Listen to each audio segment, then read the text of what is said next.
In this video, we'll find inverse of a matrix of order 2 cross 2 using elementary row transformation. So this is the matrix A equal to 1, 2, 2, minus 1, and already as discussed in the earlier video, you already know the rules. What are the rules?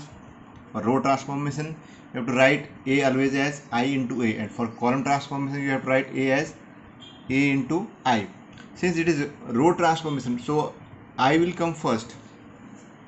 So what we are going to do is, here we know that, right, like this, we know that, remember these steps, this you will do for whether it is 2 cross 2 or 3 cross 3. We know that A equal to I into A. Remember that for row transformation I should come first. Therefore what you are going to do is write down the elements of matrix A. 1, 2, 2, minus 1 equal to the, write down the elements of the matrix I, that is one identity matrix 1, 0, 0 and 1, and A. What is A? A is to be written as A. To the right side, do not write down the elements of matrix A, whether it is the question is of order 2 cross 2 or 3 cross 3. The same pattern is to be followed. Now what we will do is that we will transform the matrix on the left side into an identity matrix. We know what are the elements of identity matrix 1, 0, 0 and 1. Now for row transformation, we will check column wise. Though we have to operate row wise, but we will check column wise. In column, we know that, see the identity matrix, the elements are 1 and 0. First row, first column, it is 1 and 0. Here it is 1 and 2. We have to make this 2 as 0. And how we can make it 0? Only by operating on the rows. What we can do is, we can multiply row 1 with 2 and subtract from row 2. In that case will become this 2 will become 0. And remember that the whole rows to be operated, we cannot work out on only any one single element. So our first step will be R2 becomes R2 minus 2R1. R2 becomes R2 minus 2R1. What is the meaning of that one? From R2 will subtract 2 times of R1. Why we are doing that one? Because as I told you, we have to make this entry as 0.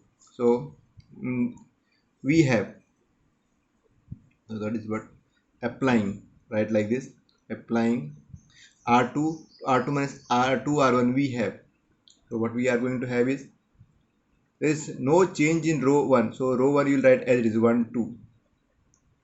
And this, in second row, what we are doing is multiplying the first row with 2 and subtracting from the second row. So 2 into 1, 2. 2 minus 2 will become 0. Then here 2 into 2, 4. And 4 will subtract from minus 1. So that will give us minus 5 equal to, same whatever we have applied here, we will apply this side also.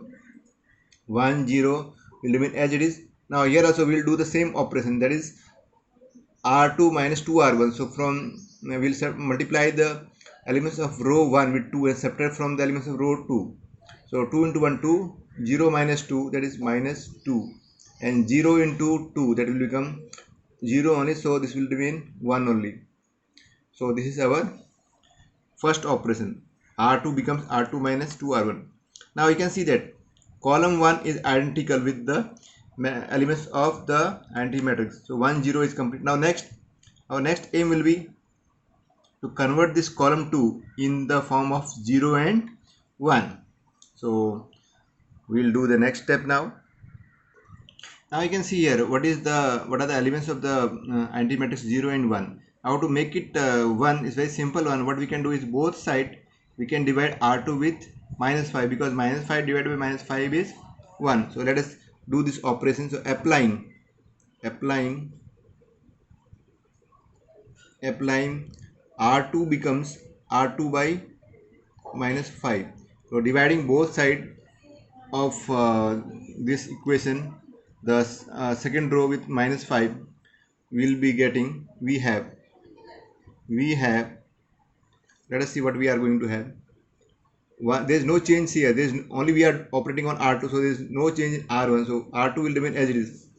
R2 will remain as it is, that is this is 1, this is 2, 0 divided by minus 5 is 0 and minus 5 divided by minus 5 is 1 equal to, there is again no change in row 1, so 1 0. This side also will divide the row 2 elements with minus 5, so minus 2 by minus 5 is 2 by 5 and this will become minus 1 by 5 and here of course A will remain.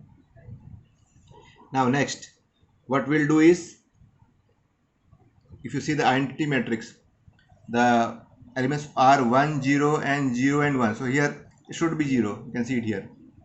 So to make this as 0 is very simple one. What we can do, we can multiply, we can what operation we can do is, from R1 we can, if you operate R1 minus 2 R2, if you multiply R2 with 2 and subtract from R1, this will become 0. So let us do that step. Applying R1 becomes, applying R1 becomes R1 minus 2 times of R2 we have. Let us see what we can get in doing this one. So there is no change in R2, remember that there is only change in R1. So R1 is becoming R1 minus 2 R2. So multiply row 2 with 2 and subtract from first one. So 0 into 2 is 0. So this, and if you subtract from 1, there will be no change in that. So this will remain 1 only. For second element here, multiplying this with 2. 2 into 1 is 2 and subtract from 2, it will become 0. And row 2 will remain as it is, 0 and 1 equal to. Same we can do here. From 1 we will subtract, we will first multiply the elements of row 2 with 2 and then subtract it.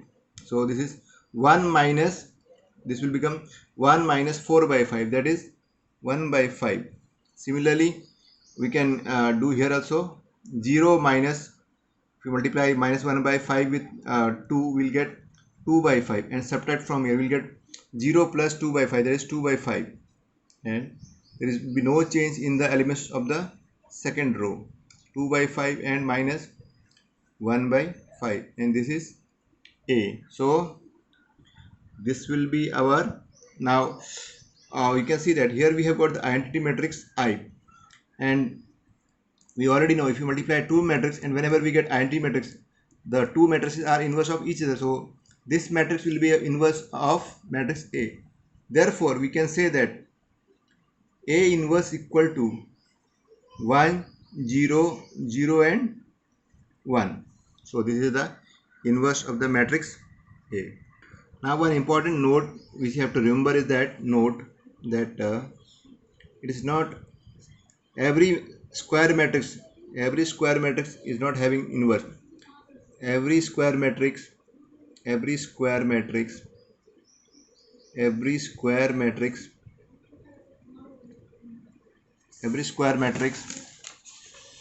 do not have a inverse. Every square matrix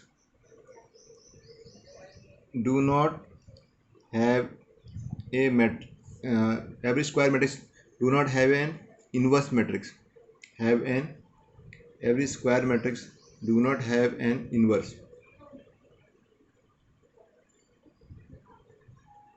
So second thing is that, how do you know in elementary transformation whether in the matrix is having inverse or not?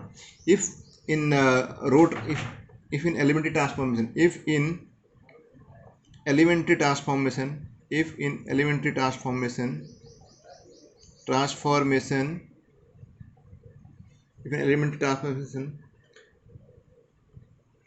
any row or columns, all entries are zero at any stage, 0 at any stage,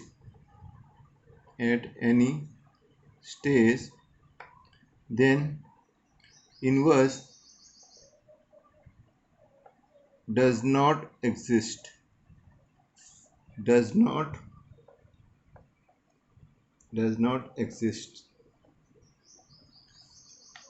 If in elementary transformation any row or column all entries are zeros at any stage, then inverse does not exist. For example, here what we have got here was here 1 0 and 0 1 equal to this we have got. It may be possible that to the left side we may get all entries as zeros.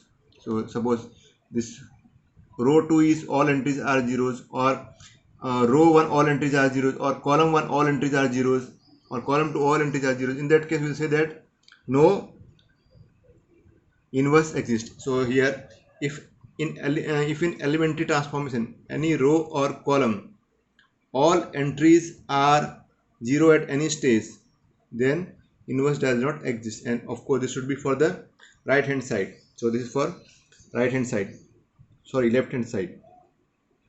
This is for the left hand side.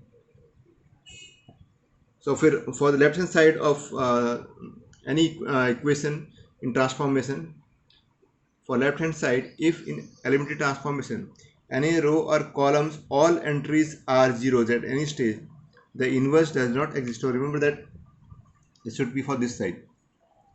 For the left hand side, if all the entries, suppose this all are zeros, then we say that, what we'll say in that case?